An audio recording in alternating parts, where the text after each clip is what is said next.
You were saying that your time in seminary was very helpful because you were recognizing this formation that you were getting and how that kind of put into your heart a desire for uh, formation for everyone.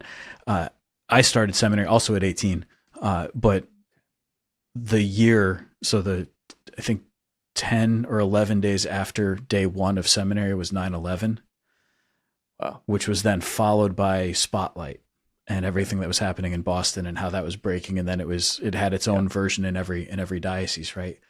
Wow. And so that was my whole first year of seminary formation. And there was a lot of questions. There was a lot of stuff coming up. And I always thought that I was very blessed that, the rector of my college seminary he is a really good priest. And he understood how to navigate a lot of different things. And he had the priorities right for us. And so a lot of the stuff, like the bad formation that was often available in seminaries or the lax formation, that just wasn't part of what we had. And I also wouldn't say that we had like a strict formation or a style or approach to formation that was militant or anything like that. It was very human. It was very normal, but it was also very clear. We knew what we were supposed to be about. And he really held that line with us and helped us to do that, so that as some of the different reforms of seminary formation, like you came in, by the time those reforms and those new ways of approaching formation had already been established, as those things were being instituted for us, in a lot of ways there was no change at our local level. It was when I got to the major seminary that we were finding out how some of these things, like the new PPF or these other elements of formation, some of this is really sort of new. And so there was some expansion. And then in these last couple of years, I've been thinking a lot about my own seminary formation experience and certain things that I know that I received, but I only can identify these things with certain vocabulary, especially surrounding integrity of the human person. I can only identify that because of ongoing formation stuff that I've done. And I realize now that I received this, but just maybe with a different title or with a different vocabulary around it. So anyway, that's a long way of asking. Yeah. What was that like for you? I mean, so you're out east as this is unfolding. I mean, I was much, younger at the time, but even then, I was starting to kind of wake up to the faith. I mean, it was just like wildfire. I mean, it was devastating. But I mean, I can't even imagine starting seminary on the East Coast. I think. What was that like? I mean, did it make you double take? I mean, obviously, a vocation is a response to Christ, but like there are human factors and all of this. I think that there was at the beginning, there was the sort of constant thought of, what am I signing up for again? And and then a like strong determination. I never want that. I never want to be something like that. And then there was a lot of fear also attached because, of course, you go through an experience like this of seeing it on the news, and the question kind of that you can't really escape is, what if people look at me and think that that's what I'm like? What if they assume that I'm up to no good, that I'm going to abuse people? And so there was definitely this sense of fear sometimes about it. There was also it was a very big shift. I'm understanding this even now, like so many years later, I'm coming to understand this, that there was this big shift in understanding what it means that the church is able to teach with authority, that the church has spiritual authority, and the balance of the fact that the church is full of sinners. It was really hard to think that church authority, meaning the men who occupied the position of authority, could have failed so badly. And trying to help that or make that jive with the truth that the church still teaches, that these matters of faith are still true. But yeah, it was kind of tough. But there was also this sense of, we have to make it different. We have to fix this. And I really had that sense from a lot of the good priests who I knew. But it was also hard. You come down for morning prayer and then go to have breakfast after after Mass and morning prayer, and the newspaper is sitting there, and it's our local paper, and it's got the names of priests. There were at least 5 priests who I knew as a kid growing up, who all had abused people, and so they were all removed from ministry. And like seeing those names on the front page, it was like it was really hard. And then of course, like knowing some of the priests who I knew and like served Mass for. And then there's this, like, from my family, like, nothing ever happened, you know? So, but there's this like question, like, what if, you know? Yeah. Wow. So yeah, like, thanks for sharing. I mean, that's brutal. I mean, it takes just a lot of courage to just keep going, in the face of that. I just think it's lack of brain cells, but no.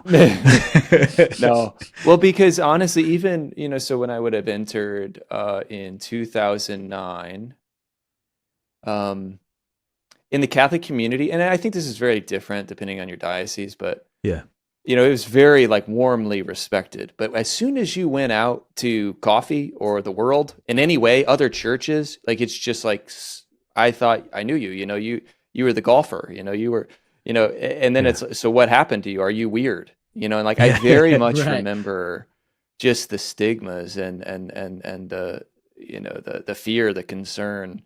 And that, I remember working through that myself, and obviously much different and less, I would say probably much less difficult than when you're going through as, the bombs are dropping. But at the same time, I think the thing I always try to hold together, you mentioned this idea of, being part and being fortunate to be blessed to be part of, the spotless bride of Christ, while also the church being made up of sinful members like each of us. I think for me, one of the ways that, and this is true not just in this, but in other aspects of my life too, is,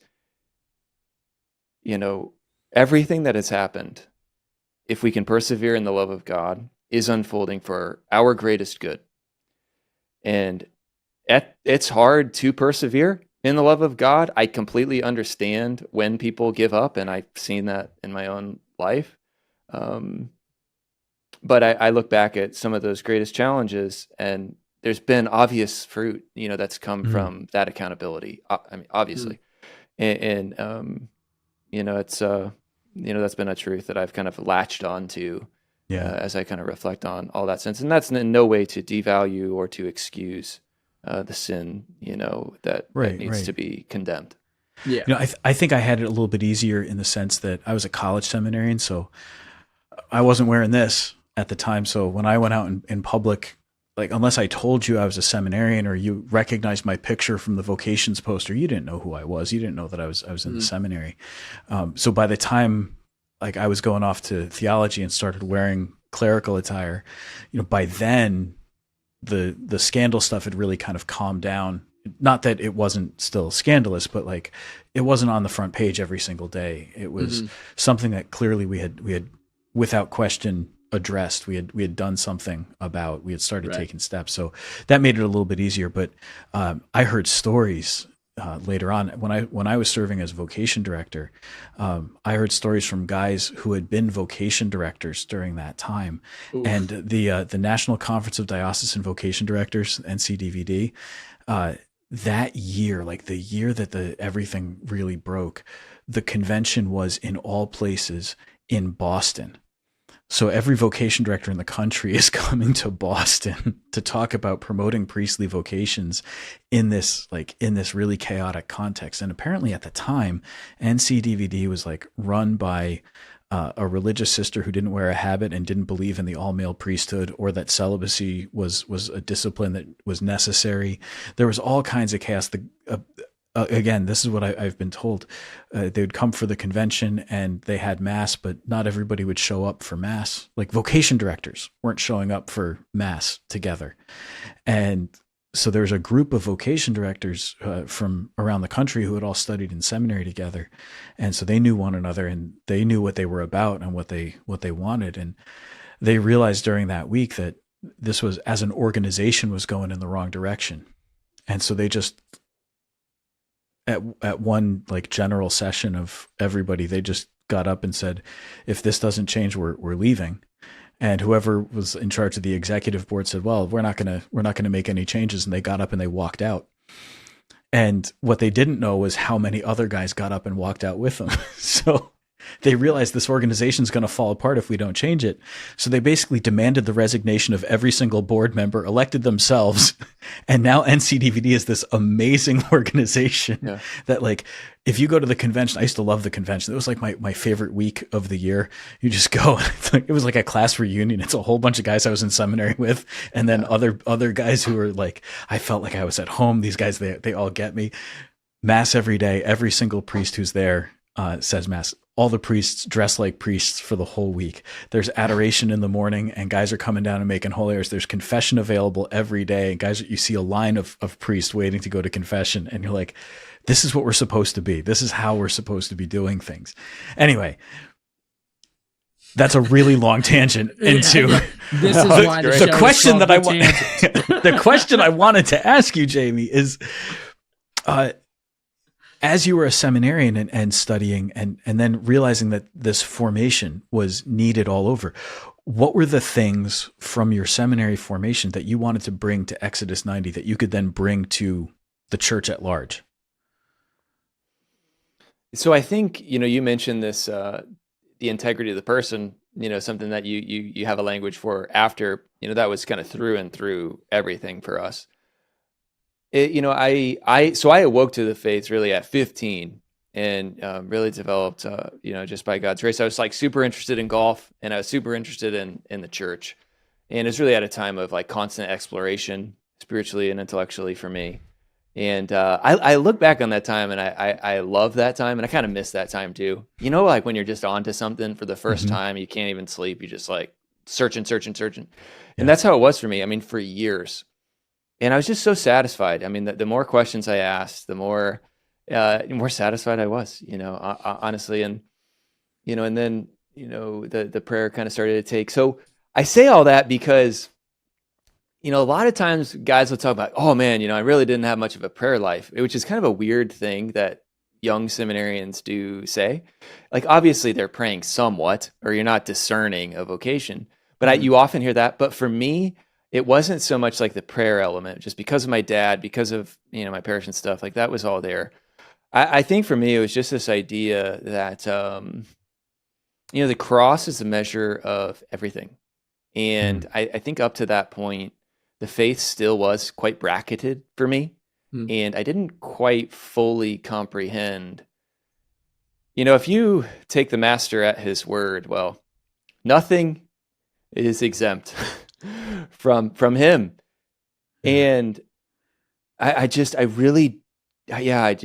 not fully appreciate that before. And that's not just true of what we can know and learn and the truths we can encounter, all of which, if true, unite, in his face. But it's true of our own lives, right? And the dimensions of our lives and our own darkness as well, and our own sin and our struggles too. So I think that was so profound for me. I think that was at a time where I really just got in touch with my own heart, not being afraid to just broach the topic of a man's emotion, which, I wouldn't say I was super attuned to, before I really went to the seminary. Most boys are known for that, right? They're known for being in tune with their emotions. Yeah, but getting in touch with them in a great way, and channeling them and allowing and becoming better able to discern just like the fingerprints of God, within my own thoughts and affections. That was so profound for me, I think. But also the fraternity was incredible. I went to St. John Vianney College Seminary in St. Paul, Minnesota, which is on the campus, to throw in a lot of saints, of the University of St. Thomas in up there. Lots of saints, but SJV is what they call it. It had this reputation of being quite rigid, especially when I was there. I loved it, to be honest with you. I loved all the formality, all the just everything about it. The customs, the elder men kind of mentoring the younger men. And I think, it was there too that I really felt known, like I hadn't before, really. And so I'd say every one of these things, I mean, I reflect upon that experience all the time, honestly, in our work today, trying to apply as best we can what I think are the truths there. But, I think as well, just the idea, if we fully come to embrace, the humanity, our own humanity, we go much farther than if we try to act as though we're just intellect and will. Mm-hmm. There's a lot more to us, and we all know this if we're honest with ourselves. But, I think especially when you start reading Catholic stuff, you can really lose the heart, really lose the body, and, get stuck in the mind. And obviously there's nothing wrong with that. All problems start at the level of ideas, to some extent, which you gotta work out. But that was just a real impact for me. So, I wanted, and I really do want to give full credit. I mean, Exodus, like the first iterations of this were a seminary formation experiment, and it wasn't like a formal thing. It wasn't like a formal program. It was just kind of an underground thing, honestly. And I wasn't even in these groups. I was just friends with them from a distance in another seminary, but, knew what was going on. And I kind of took all of my experience with this together and tried to weave it all together for others. So, without them, would I be doing this? No way, but what it is today is kind of unrecognizable from where it started, at the same time. So, anyway, I'd say, all of those things, all of those emphases I've wanted to kind of bring into our work, and I think has been, and it's not something, it's also a work in progress. I don't look at what we're doing as like a book you write, you put on a shelf and it stays the same. I mean, we redo everything every year. So, yeah. Where we are now, it's very far from where we were in 2015. It's not different really from a priest showing up it's his assignment on day one. Is the parish where you want it to be? Probably not, and the same's been true for us. And so, those are kind of the, I guess, points of emphasis for me that I've tried to sew into the formation we offer. That's awesome. SJV it's a great place. I hold it in really high regard as a seminary and what they do. And yeah, that reputation for being a rigid place, I think it's stupid.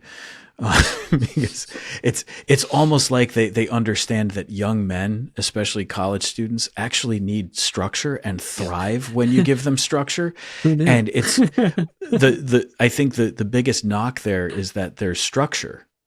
And people think, oh, that's rigid because you're asking these young men to get up and do things early in the morning. And it's like, yeah, but they can do it.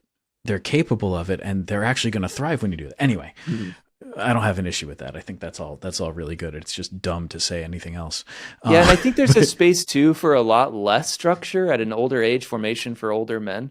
But at 18, you have no idea. Like you don't. Yeah, you need to be told what to do, and more than that, you want to be told what to do. Right. And I just found that to be so helpful. I mean, just as a quick story. So I ended up going to seminary on a bit of a whim, to be honest with you. Well, I got nothing else to do, so let's try this out. I was supposed to go to IU. I was going to try to play golf there, and literally a week and a half before school starts, I'm like, oh man, maybe I need to go to seminary. And somehow everything happened, with our vocations director, with the seminary to take me in. And I don't even really know how. There's no way that this could happen today, probably. But it was amazing. We sent them an email, this vague note, like, "Hey, we're going to be on campus." I'd literally never been to the state of Minnesota before. Okay, and we just sent them an email. We're like, "Hey, we're going to be on campus on this day. It'd be nice before we start on day one to kind of get a feel for the place."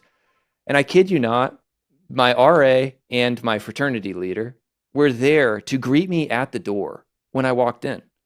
And I had this formal meeting with the rector, Father Bear, may he rest in peace. He was a great man. And it was like, that set the tone of my 4 years. It's just like, that's intentionality. Wow. And you can look at that and you can straw man it and you can say, wow, those guys waited at the door for me to show up at any point during the day. And the answer to that was yes, they did. And you know how much that meant to me? Everything. That's why I'm talking about it right now. And so, and then obviously as I became older, I tried to, you know, bestow some of that intentionality into the place when I had my opportunity to do so. And there's a lot of stories about that too. So yeah, it was a sacred time for sure. Thanks for watching today's video. Let us know what you thought down below, and don't forget to like and subscribe.